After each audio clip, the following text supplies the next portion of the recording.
Creo que este tema, democracia y derechos humanos, es un tema que hace sentido y tiene mucha fuerza en un país que ha vivido la experiencia que ha vivido el Perú, y en un país que tiene un cuadro y un escenario interno, histórico, marcado por la discriminación y marcado por la exclusión.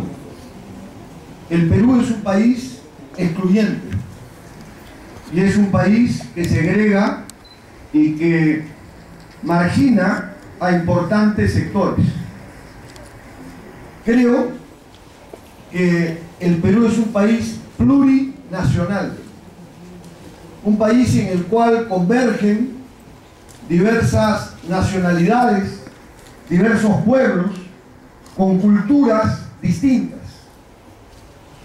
Y provienen también sectores de población que migró o fue traída en función del tema de la esclavitud o del trabajo forzoso que se impuso a los culís chinos, por ejemplo, y que ha generado un país extraordinariamente diverso en su población, diverso también en sus pisos ecológicos, en sus climas.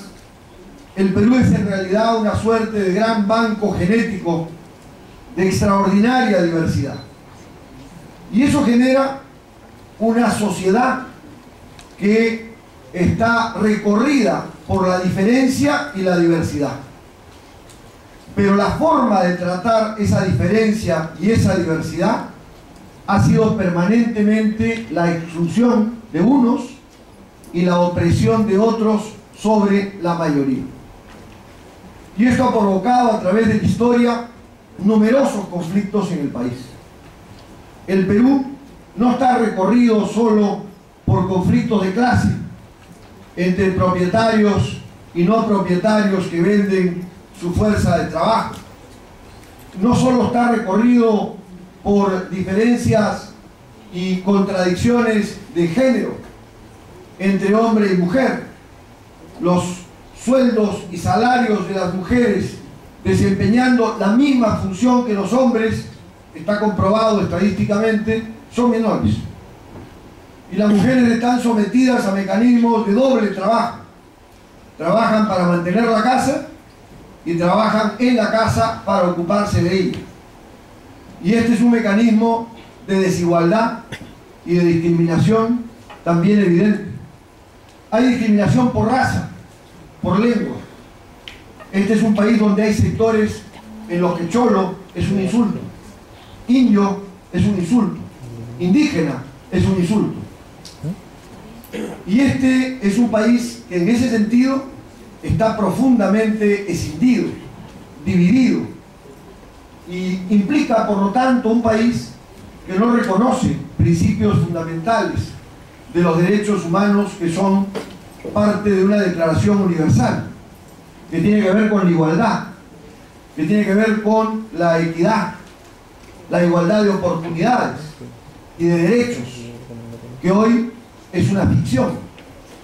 ¿De qué igualdad de derechos y de qué derechos humanos podemos hablar en un país donde el 30% de la infancia está malnutrida o desnutrida?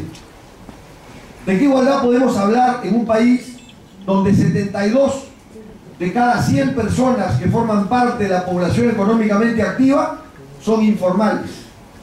No están en planilla, no tienen seguro social, no tienen derecho a la jubilación, no tienen vacaciones y se despiertan día a día a ver cómo resuelven su problema. ¿De qué derechos humanos podemos hablar en un país donde la educación pública esté en el penúltimo lugar de las investigaciones PISA en materia de calidad educativa, y en las cuales tenemos 9.000 colegios unidocentes, donde un solo profesor en una aula enseña a todos los alumnos, desde inicial hasta quinto de primaria, todos los cursos juntos a la vez, y donde los hombres y mujeres que serán esos niños y niñas en el futuro parten de una desventaja de inicio extraordinaria, de mala educación, en comparación con la zona urbana y ahora con la educación privada en forma notoria, pero también frente al hecho de que encaran, como he dicho, un problema de desnutrición que produce, o malnutrición, que produce un efecto que sin duda es irreversible, pasado el periodo inicial de desarrollo de una criatura en la que desarrolla su capacidad neurológica, su cerebro. Y esto es un tema central. ¿De qué derechos podemos hablar allí donde el derecho a la salud se expresa en la circunstancia que se expresa en el Perú? Donde los hospitales públicos carecen en diversos lugares no solamente de sábanas o frazadas, sino de medicamentos, y donde los pacientes reciben recetas que no pueden comprar, y donde por lo tanto no tienen garantía alguna al derecho a la salud y a la vida, y donde esto tiene que resolverse de calidad vía mecanismos de seguros privados, fundamentalmente. Entonces, este tema, el tema de los derechos humanos, hace profundamente a la democracia. El Perú es un país con una democracia mutilada y formal, con una democracia que no entiende que la democracia es más allá que los derechos civiles o políticos, y que va también a los derechos sociales, económicos y culturales, y va también a los derechos de tercera generación, a los derechos respecto a las preferencias sexuales, a los derechos de igualdad de las personas con discapacidad frente a los otros, ¿no? Porque, por ejemplo, aquí sería imposible subir o entrar para alguien que se mueva en silla de ruedas. No tiene derecho a participar, no tiene forma de producir un ingreso y de adecuar su presencia. Y eso es una expresión de desigualdad, y es una expresión de negación de un derecho, porque el mismo derecho de informarse y de participar en el debate lo tiene el que necesita una escalera para bajar que el que necesita una rampa y una silla de ruedas. Pero si no tiene el instrumento, no lo puede ejercer ese derecho. Y entonces tenemos este mecanismo de discriminación y de desigualdad que, por supuesto, se expresa también en la desigualdad económica, brutal. Una desigualdad donde vivimos en un país en el que tenemos un feroz, interesantísimo crecimiento económico. Cada vez se genera más riqueza. Pero ¿por qué será que en un país en el que se genera tanta riqueza, la población, en casi un 75%, desaprueba a su gobernante? ¿Será porque no lo siente en su casa? ¿Será porque no lo vive en su familia? ¿Será porque no se refleja en el servicio público? ¿Será porque se concentra la propiedad y la riqueza en pocas manos? ¿O no? Hoy día tenemos latifundios más grandes que antes de la reforma agraria de Velasco. Una sola familia, el grupo Rodríguez Banda, dueño de Leche Gloria, es dueño de todo el valle de Chicama. Eso no ha ocurrido ni en la colonia, y ocurre hoy. La concentración de la riqueza y de la propiedad. La minería ha obtenido en los últimos años, enormes utilidades. Solo el año pasado, pagadas planillas, gastos operativos, maquinaria, todo lo que es gastos, han tenido 28.000 millones de soles de utilidades. Y el presupuesto del Perú es de 88.000 millones. Las utilidades mineras son más que un tercio del presupuesto nacional. Y el gobierno no puede aplicar una política de impuesto a las sobreganancias. Cuando esas empresas vinieron aquí, cuando el cobre estaba a 70 centavos la libra y hoy día está a $4.20, y hacían utilidades con 70 centavos la libra, y hoy día, ¿qué hacen? ¿Utilidades? No, hacen sobreganancias.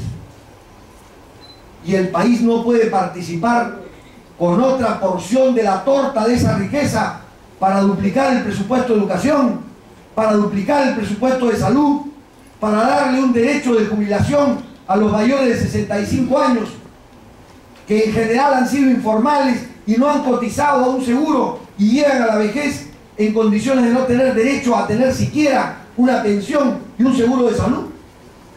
Esto es lo que tiene que cambiar. Y eso implica un cambio en la democracia. En la concepción de que la democracia no es solamente el derecho al voto, a la libre expresión, los derechos civiles, que son muy importantes, sino también derechos económicos, sociales y culturales, respeto a la diversidad de los pueblos originarios de nuestro país y, por supuesto, los derechos de tercera generación, donde es inaceptable tolerar que en el país tenga el peso que tiene un personaje que puede salir con sotana todos los domingos y decir que los homosexuales, los gays, las lesbianas, los travestis no están en los planes de Dios. Este tipo de manejo es el que tiene que terminar, porque la democracia implica la aceptación de la diferencia y el respeto a esa diferencia y a los derechos que tiene cada uno y cada una de nosotros. Y ese es un elemento fundamental. No quería terminar sin decir que la democracia tiene también, como ha sido mencionado, que operar con acciones concretas, y que esa operación concreta de la democracia, en el caso del tema de la corrupción y en el caso del tema del abuso, tiene, en mi opinión, un gesto concreto que debiera darse este 28 de julio. Nombrar la comisión investigadora de la corrupción en el gobierno de Alan García Pérez y de los faenones impunes, de manera tal de que en algún momento acompañe a Alberto Fujimori en el penal donde está y ambos sean trasladados a un penal común, como corresponde a quienes han cometido delitos de lesa humanidad y delitos contra la nación, que expresan extremada gravedad, que debe ser sancionada en aras de una democracia creíble y de una democracia que exprese respeto por sí misma. Gracias.